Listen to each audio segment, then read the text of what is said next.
living as a child and as myself, there was a time in my life where my stuffed animals were real. It wasn't, I believed they were real. They simply were real.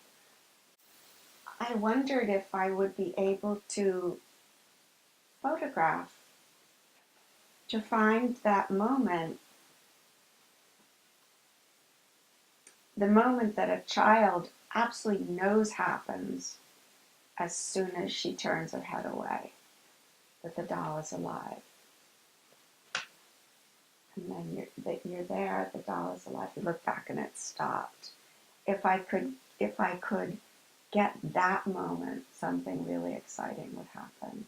When I won the National Book Award for the Pendowicks, I shut down my darkroom because I've been working in very old-fashioned, very labor-intensive, big cameras, making my own emulsions, etc. It was very time-consuming, it was exhausting, and I wasn't getting any better.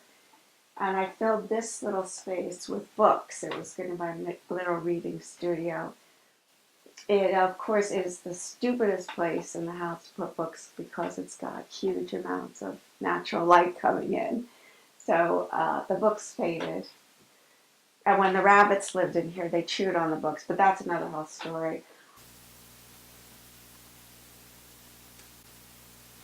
When I realized that digital photography was getting so good that you could make these really beautiful images with digital photography, which is really pretty recent in terms of the history of photography. So I had this space full of fading books, and I had a digital camera they were getting better and better, and I had these grandchildren that lived nearby who I wanted to photograph. So I took all the books away and turned this into a natural light shooting studio. The irony is it's my favorite shooting studio I've ever had. I was a series photographer for 30 years and nothing ever matched that. And now that I'm just playing, I get exactly what I want. So my first photograph, I just thought, well, I'll stick something, anything in front of the camera and see what it looks like in natural light. And this is my own toy penguin from when I was 9. I bought him in Ocean City, New Jersey, and the image was magical. Somehow the penguin, just coincidentally, the angle I chose, the light, whatever happened, the penguin for that 1/25th of a second was alive. And I was entranced. And wanted to go further and kept thinking about going further. But I was writing. And then two things happened. Two friends of mine started to make dolls.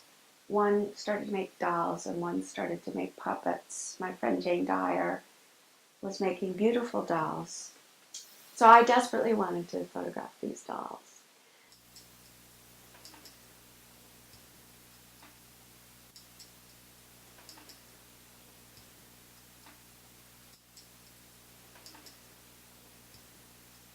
Around the same time, Hyde Costello, who is another illustrator, Jane is an illustrator, David is another illustrator, told me that he was building puppets.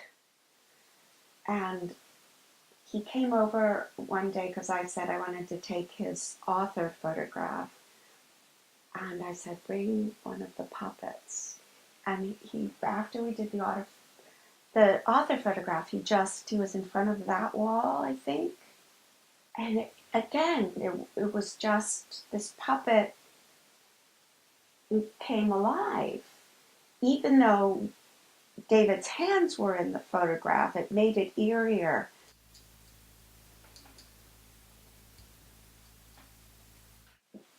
People think that when you photograph a person, you're photographing who they are. You're making a portrait of them. All you're really doing is trying to find one literally split second where the light coming off of that person represents how you feel about them. They're stopped in time. What I found when I was photographing these dolls is it wasn't that different for me to find the second that they'd stopped moving with dolls as it was to find the second that people had stopped moving for my camera. That was pretty interesting.